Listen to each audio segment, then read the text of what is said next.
Well, we're now joined by the Shadow Minister for Policing, Alex Norris. A very good morning to you. Welcome to the programme. We've seen the comments by Yvette Cooper. She believes that this isn't going to work, and you want to focus instead on the issue of asylum seekers here in the UK and trying to process those applications more efficiently. But, I mean, that's something that this government's been trying to do for a long time, and it just hasn't worked.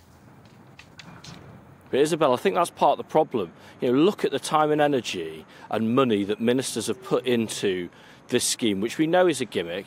You know, in the Court of Appeal, we're talking about perhaps 100 people. Well, the scheme's already cost 140 million and counting.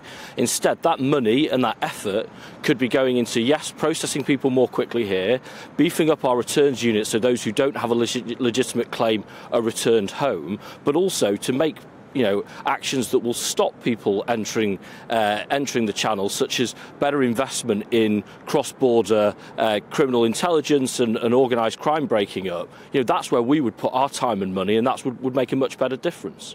We've spoken to a number of Shadow Labour ministers over recent months about this, and they always quote that. And I come back to the comments of the National Crime Agency themselves. This isn't my comments, this isn't the Conservative Party's comments, this is their comments. And they say that they alone would not be able to stop the boats or address this issue that you're talking about without policies like the Rwanda deal, which is why the new Home Secretary has done his very best, you have to admit, to address all of the concerns that have been raised by the Supreme Court. Well, I can't accept that line of argument because, last week alone, 1,000 people entered the channel and made that dangerous journey. What we're talking about with Rwanda is 100 people. So that's a tenth of last week alone. Never mind the, 150-odd thousand people we have waiting for decisions. So the idea that this scheme in some way will unlock all of our problems here, I think, is for the birds. I think the ministers should be using their time and money on more effective methods. Plans underway. We've seen the use of barges, something that Labour has said that they would continue if they were to win next year. And so these are the other measures that the government has been using to tackle what is clearly a very complex issue. Well, of course it's a complex issue, and it's about where you prioritise your effort. I don't think that listeners at home or viewers at home will be thinking that £8 million a day spent on emergency accommodation is a very good investment.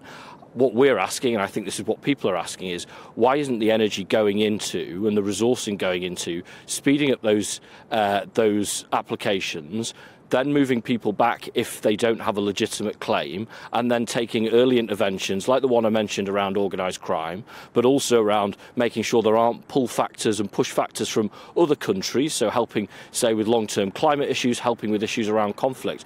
Serious approaches to what is, as you say, a complex problem, rather than what we've got instead, which is this seemingly, annual trip where we send more Home Secretaries to Rwanda than any potential migrants. Whilst I've got you, can I ask you about another story that's making front pages this morning, and this is Labour policy on vaping.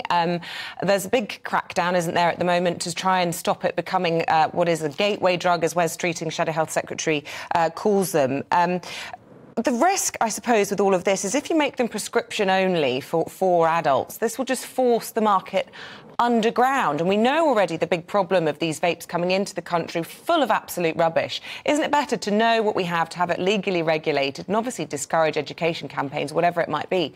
But to make it prescription only could actually make things worse. Well, I don't think that's an either-or choice. It is clear and has been clear for a very long time that we need better regulation of this market for exactly the reasons you say, that at the moment we've got no real sense of what's going into these products and how they work. We should be, of course, moving that onto a more regulated footing. We know that this is a highly effective quit aid, but we also don't want to start a generation of children on this because we don't know the long-term consequences. So, the job of government, I think, is to find the balance between those possible harms, and, the position, as Wes has put out, we think is about the right balance. OK. Really good to talk to you. Alex Norris, Shadow Minister for Policing. Thank you very much.